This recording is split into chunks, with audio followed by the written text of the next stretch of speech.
Good morning. So today we'll be discussing some relations between XU and XU max. So yesterday's class we equated compressive and tensile force to get an equation of depth of neutral axis. Okay.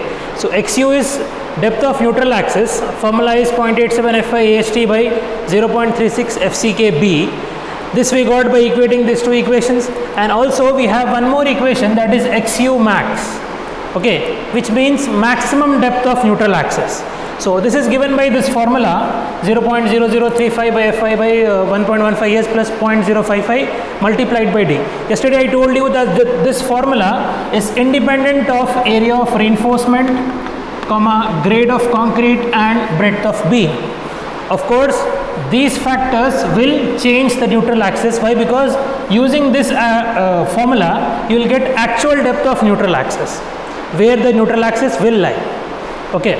So, if you are given a problem to get the position of neutral axis, so we will use this formula first to get the actual depth of neutral axis. Suppose you are given a beam like this with cross section B and effective depth as D, and you are given some reinforcement here, let it be 4 bars of 16 mm diameter.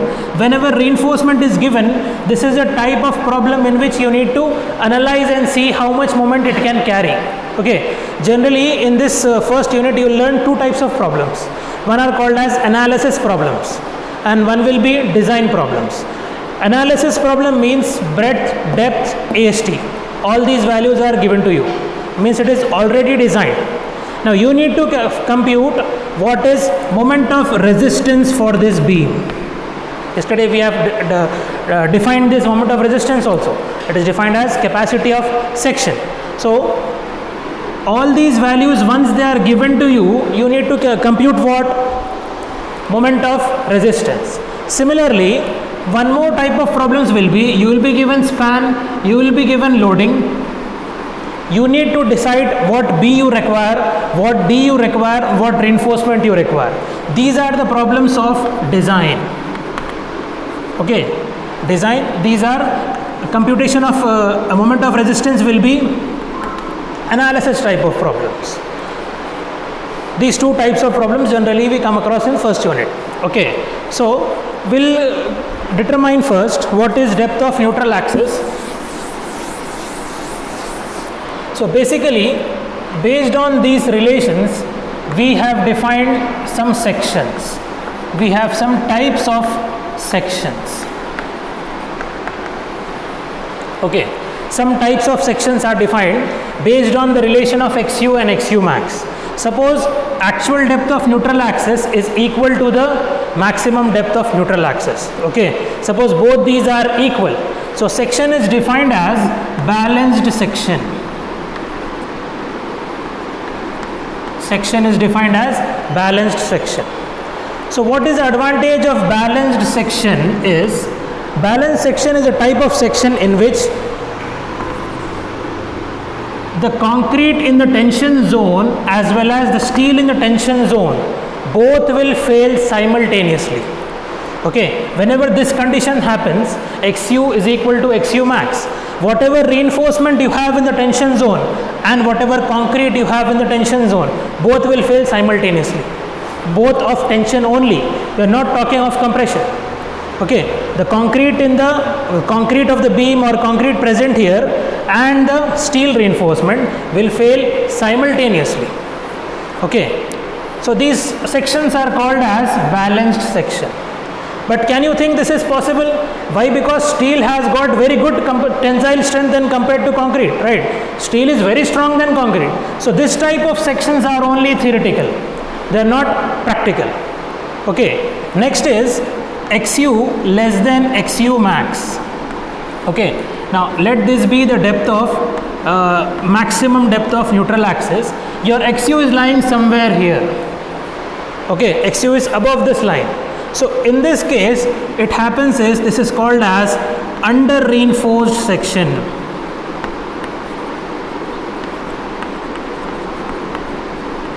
Okay, under reinforced section. Why? Because if you see the formula, XU is proportional to AST. Okay, whenever you reduce AST, XU will be reduced. So XU is reducing. This is actual XU now.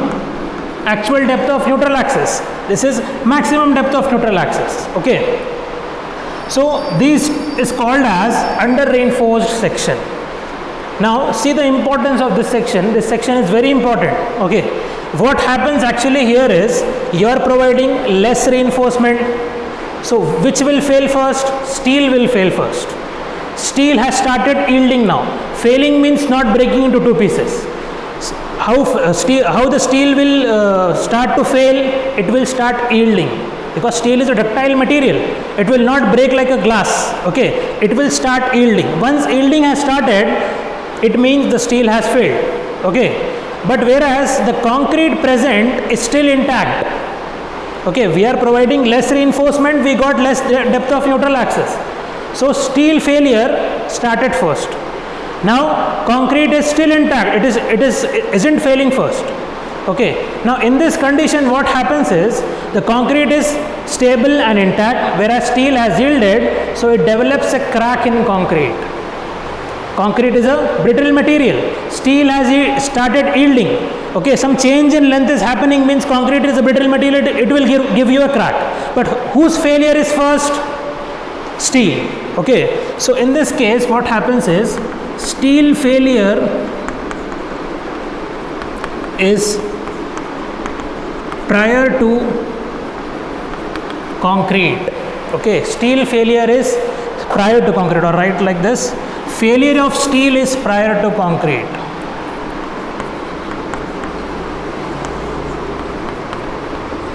Failure of steel is prior to concrete.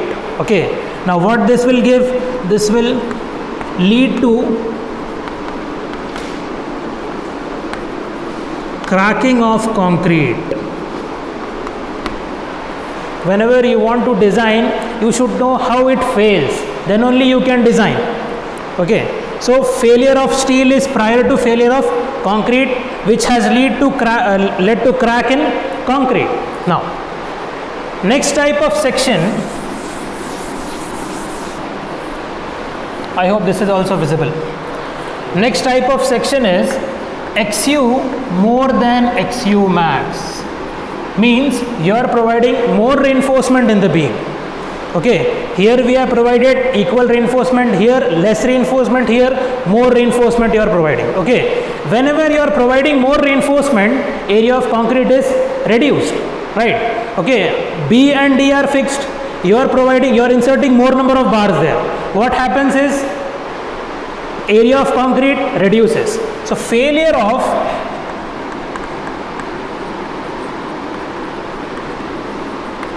concrete is prior to failure of steel. Okay, failure of concrete is prior to failure of steel. Now tell me, how is the failure of concrete? Once concrete has failed, means concrete will not yield, concrete will crack, because it is a brittle material. Now once it is cracked, the bond between the steel and the concrete is lost. So what happens? Concrete starts falling. So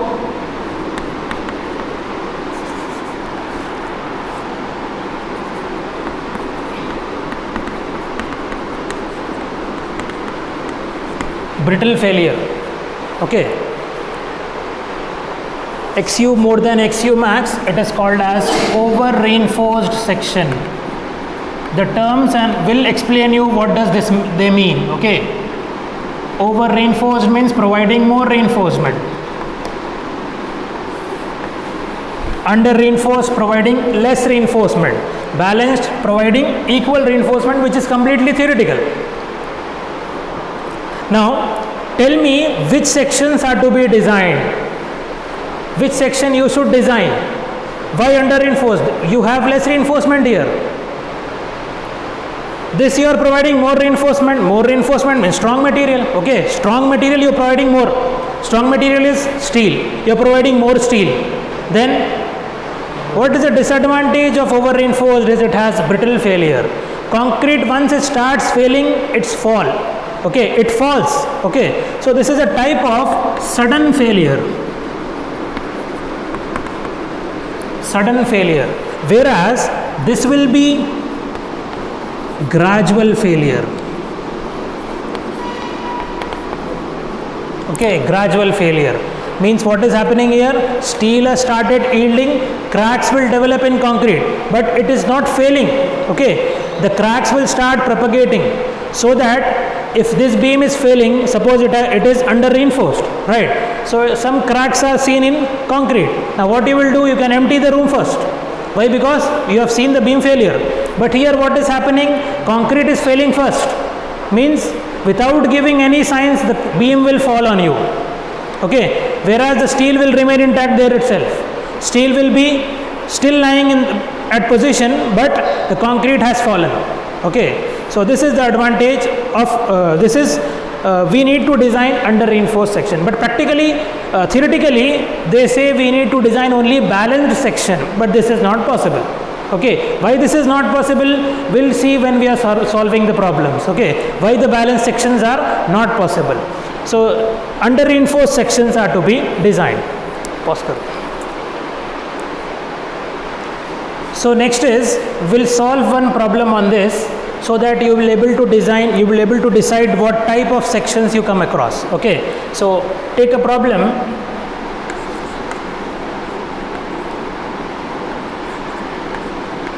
A beam of breadth 230 mm and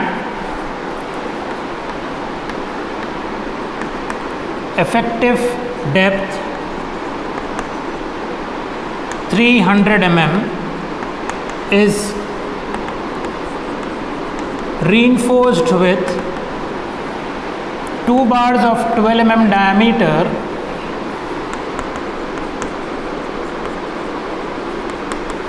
in the tension zone. Okay, 2 bars of 12 mm diameter in the tension zone.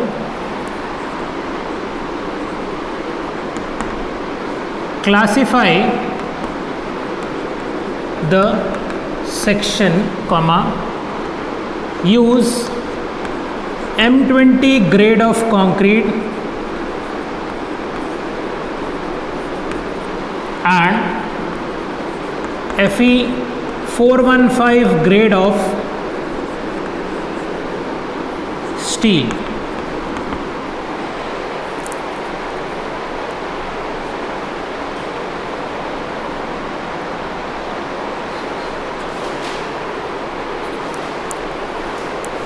So in this problem, what you are given, you have a beam like this, which is a 230, has a cross section of 230 by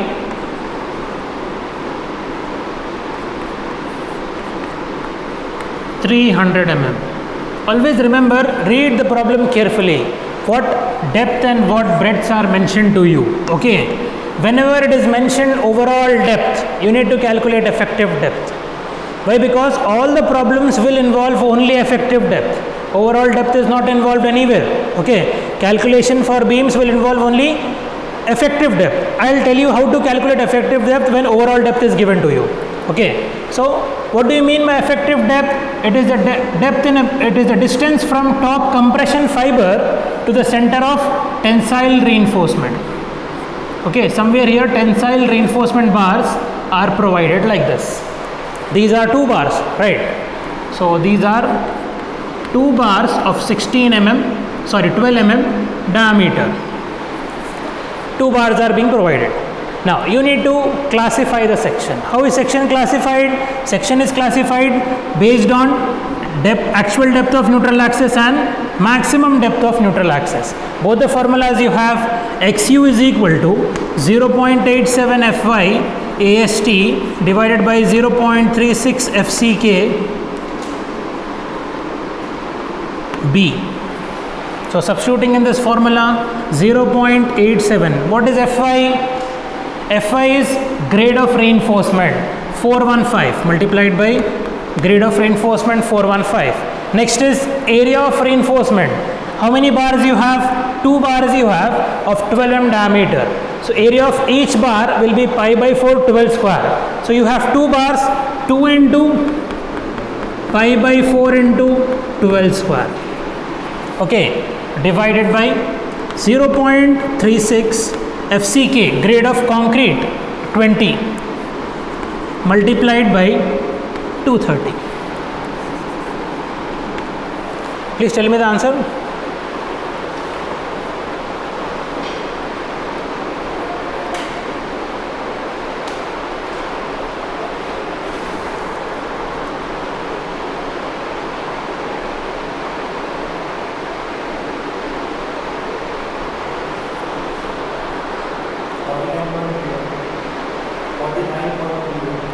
Please check the answer once again. 49. Is it correct? One more calculator.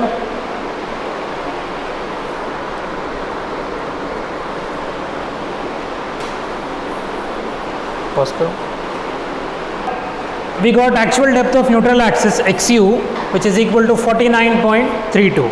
Now if you calculate XU max, you can compare these two depths to classify this section. Okay, so what is required? XU max is required. So XU max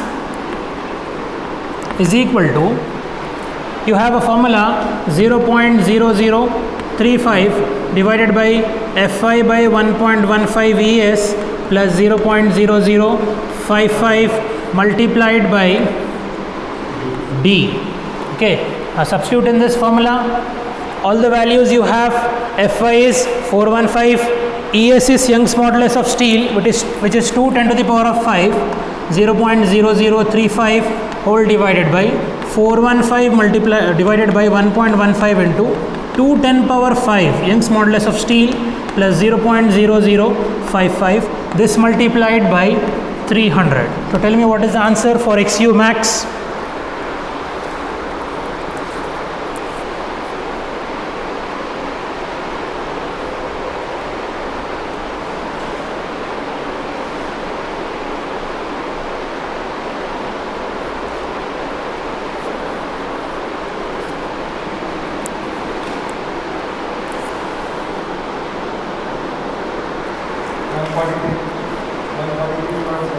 One 143.7 mm.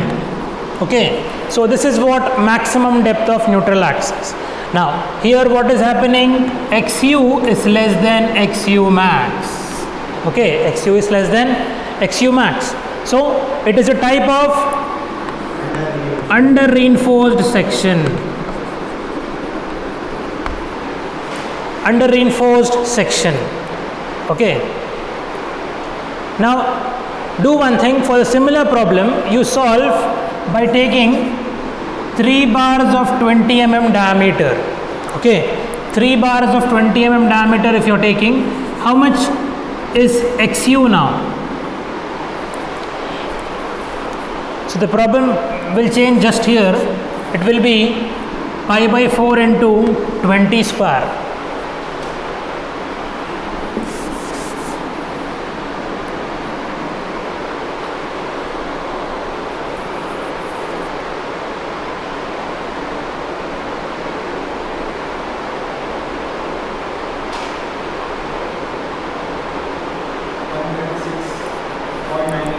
One 136.98 mm. Again it is very close, but it is under reinforced, still under reinforced. Okay, now see here, XU max won't change if you change the reinforcement. XU max will change when you change the grade of steel. Okay, only the grade of steel or the depth of section. XU max will change only when these two are changed. Understood the problem? Yesterday I told you that on providing reinforcement or increasing reinforcement, decreasing reinforcement will reduce or increase the depth of neutral axis. Okay, directly proportional to AST. So this is how we classify section. Now if you take 4 bars of 20 mm diameter here, if I take 4 bars of 20 mm diameter, now tell me what is happening now. 4 into pi by 4 into 20 square. Previously you took 3 into pi by 4 into 20 square. 273.97 mm. Now what is happening? Now this condition is changed now. XU has increased and it is more than XU max now. Now this type of section is called as over reinforced section. Now in over reinforced sections, failure of concrete is prior to failure of steel. Okay, so this type of sections are not desired. Okay, you should never design an over reinforced section. What happens in over reinforced section? Failure of concrete is first, which may result in brittle failure, sudden failure. Okay, we require gradual failure. We require signs in failure. Okay, before failing, the structure should give you some signs. Okay, some cracks should appear. Okay, so that you are able, you should get time to vacate the place. Okay, so this is classification of section and types of sections we have studied till. Next is, we'll discuss what is effective depth. As discussed previously also, I told you the definition. It is defined as the distance from top compression fiber to the center of reinforcement. Okay, this is called as effective depth. Now generally in the problems you will be given the overall dimensions of the beam. You need to compute what is small d.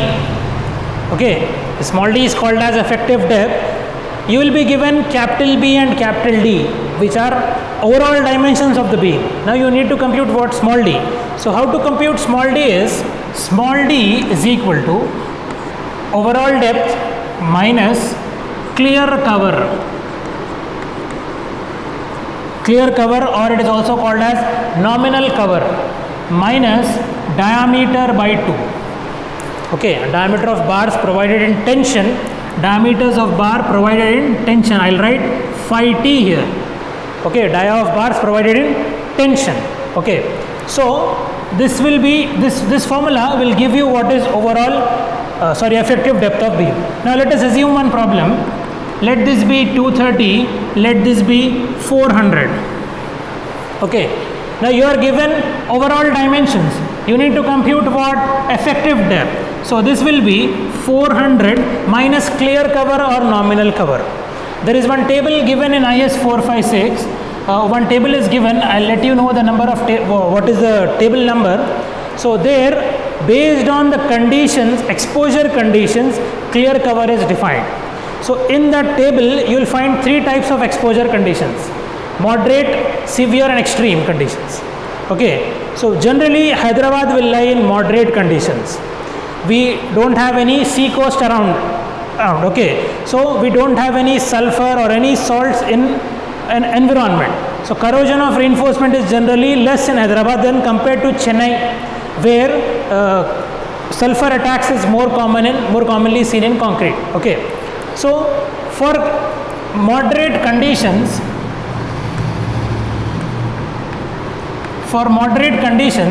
clear cover should be generally taken as 20 mm. Okay, it is completely your wish in examination. This will not be given to you. Either you design the beam in Hyderabad or Chennai, your wish. Okay, for extreme conditions some other value is given, for moderate conditions some other value is given. Okay, so generally suppose we take this clear cover as 20 mm. This is 20 mm. Okay, now subtracting this, again you need to subtract the center of reinforcement. Okay, if this is 12 mm diameter bar, suppose you have assumed a 12 mm diameter bar here, 2 bars of 12 mm are provided here. So what you need to do, 12 by 2. Don't take 2 into 12 by 2, only 12 by 2. It is distance from top compression fiber to the center of reinforcement. So 5 by 2. So this will give me 400 minus 26, which will be 384 mm. Okay, so calculations will be dependent on this 384 mm, not based on 400 mm. Okay, this is concept of effective depth.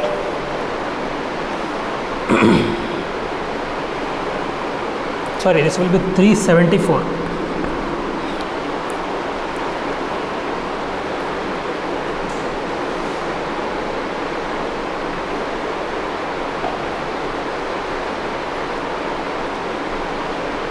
Generally in the examinations you will be given overall depth. In some problems directly effective depth will be given to you. So before solving, please read the problem carefully. Which depth is mentioned? Okay, either it is overall depth or it is effective depth.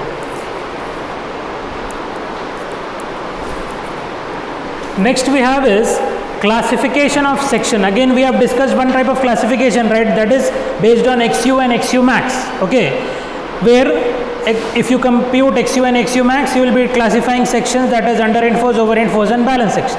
Now next is one more classification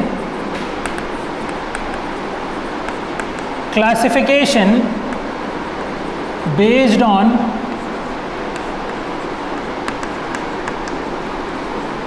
position of reinforcement. Suppose you are providing reinforcement only in the tension zone. Of course, you will provide some reinforcement in the compression zone also.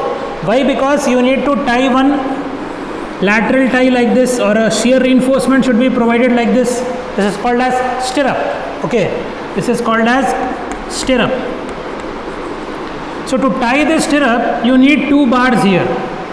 But this type of sections are generally called as singly reinforced section.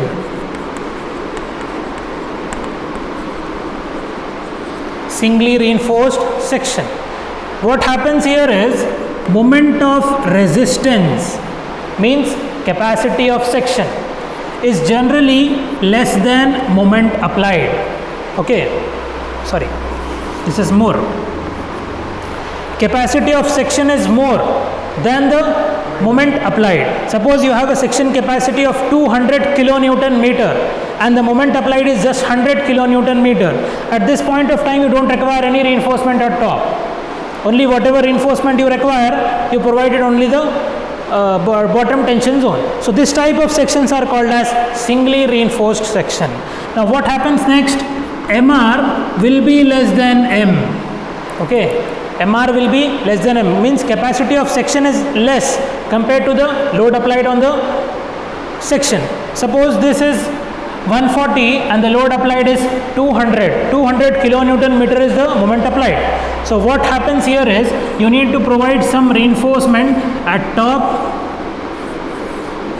also at the bottom zone, also in the compression zone, also in the tension zone.